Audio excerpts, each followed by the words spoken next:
On this somber night, we invoke the dread ruler Strahd Von Zarovich, the great evil of what is consistently rated as D&D 5's best module. You've read the title to this, there is no suspense here. We're making a female Strahd.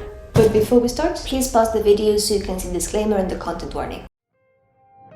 Let's talk about tropes. Curse of Strahd as a module feels so unique because the inspirations it draws from deviate so much from the usual heroic fantasy. It takes inspiration from the Grimm brothers' fairy tales, from European folklore of that era, and especially from gothic horror and literature. All the dark looming castle spires, gargoyles, ghosts, shadows, gloom and tragedy. Though there is a lot of merit in simply gender-bending Strahd and keeping the vibe just as is, I ended up making a lot of adjustments to mine to fit a female Strahd. Thing is, these tales are riddled with gender-specific tropes and stories, especially when it comes to vampire mythology. Strahd is pretty much based on Dracula, no surprise on that part. And Dracula himself embodies a very specific flavor of domineering and predatory masculinity. I really wanted to lean into the tropes that inspired the module, and if I was going to make a female Strahd based on that model, then a lot of adjustments would have been necessary. So I thought, why not just go for a complete different trope altogether? And so, I decided to make my Strahd into the Matron of Barovia. The image of womanhood most closely related to power and terror in these stories often is the matron or the witch, a staple of this kind of tales. I haven't changed Strahd's backstory, goals, or mindset so much. It didn't feel necessary, only the flavor to fit around that idea. Strahd Von Zarovich in this version is not known as the Count of Barovia, but as the Mother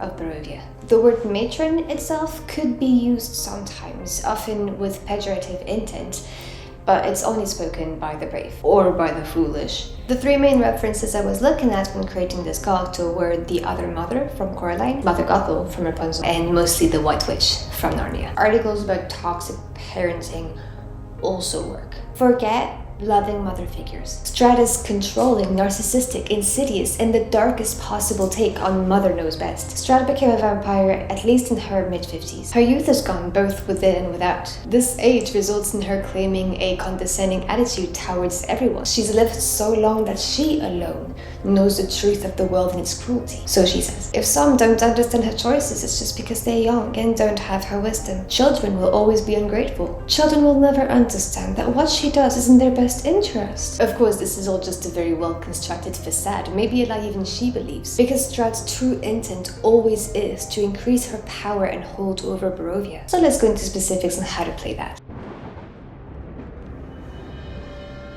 The Raven told you what it saw. The vampire spawn that you defeated near the final death laid bleeding out on the cold ground. Strahd arrived long after the fight was over. As he struggled to raise a hand toward her, she said, "I should have known you would disappoint me." She turned back and returned to her horse, but the poor creature weakly pleaded, begging her to not abandon him.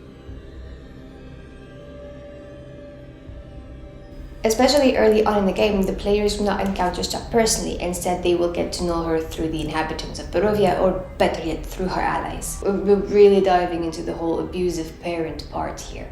Strahd's minions, especially the vampire spawn, should be just as afraid of her, if not more, as the inhabitants of Barovia. Rather than them being consorts, the matron calls her vampire spawn her children, and flavor-wise, it really should look like some kind of messed up parent-child relationship. And yes, she's also the type to pick favorites, which will likely be the ones most encountered by the players. Strahd's spawns crave her attention and her love and her approval, and not only is she aware of that, she's curated this mindset with patronizing and infantilizing behavior. She draws her power from making the world around her believe that she's needed. When her children please her, she rewards them with a smidgen of the validation they so desperately seek. And when they disappoint her, there are dreadful consequences. Any minor misstep, whether it actually be their fault or not, has Strahd make her disappointment very known, calling her children mistakes or burdens. Mother knows best, and sometimes that means adding injury to insult by locking her spawn in a dungeon for decades to teach them a lesson. Her methods are drawn from that kind of parenting behavior. She uses emotional blackmail, plays the victim card, shames them, or even uses blood and their hunger as bargaining chips.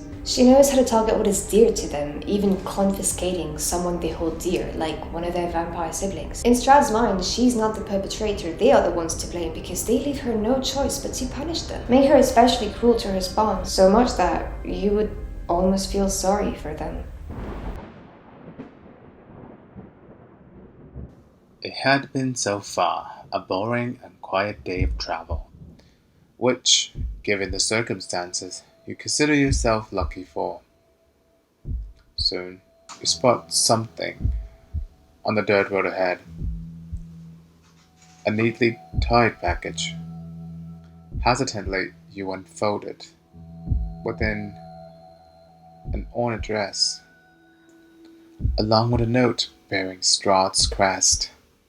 It reads, "To my dearest Ireena."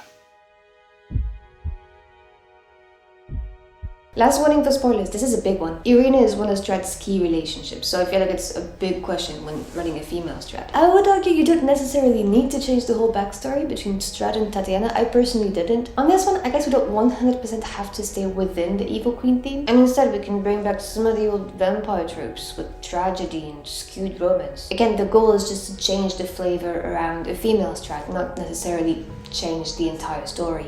You can have lesbian vampires, they're cool, and it's a nice little wink to gothic fiction where this was very much present. One big reference is Carmilla by Sheridan Le Fanu, which came out even before Dracula. This part of the story can stay as is, like this messed up sense of romance is still such a huge trope in vampire media that it's nice to preserve it. At least that's why I did. But if you really want to stay very consistent with the mother trope, you could make Tatiana some sort of a daughter or protege figure to Strahd, like taken entirely to the extreme. Strahd saw in Tatiana a way to project her own unfulfilled ambitions onto this daughter figure, and Tatiana herself had to be perfect in every way in the eyes of her controlling mother. Perhaps Sergei wasn't Strahd's brother, but Tatiana's husband to be. And so when Tatiana tried to emancipate herself from Strahd, then Strahd had the perfect person to blame. It was him. Strahd lost her daughter in the process, and all she's done ever since is try to fill that void with her spawn, just telling them all the time they'll never be as good as Tatiana. I mentioned earlier that Strahd is an expert at making people believe they need her, but in truth it's Strahd who needs Tatiana.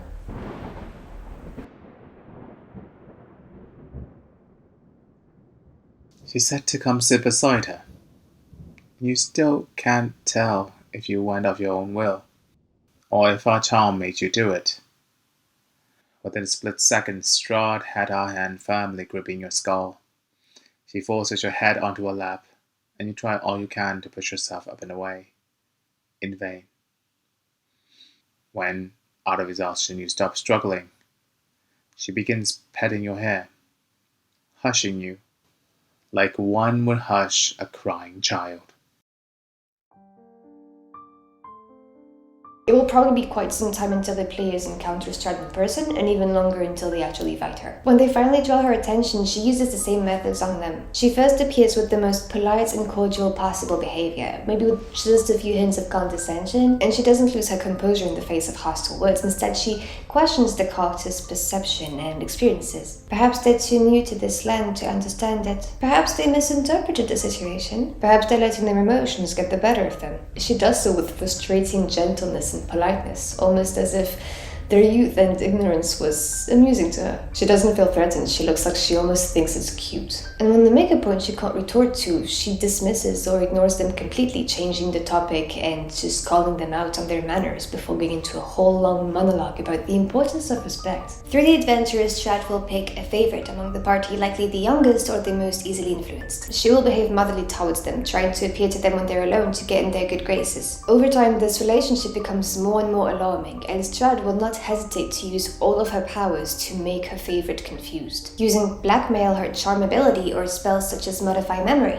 Again, though, check in with your players, make sure they're okay with that kind of stuff. With all this regal and composed behavior, it'll be even more brutal when Strahd finally drops the facade and shows her violent, bestial nature. Now let's just hope your players can stay alive through it. With this, I hope that this version of Strahd freaks you out as much as it does me. If you have any questions or ideas, please do let me know. I struggle to resist a good nerding out about as much as a vampire struggles to resist fresh blood. So on this note, have a good night, and don't let the mist swallow you whole.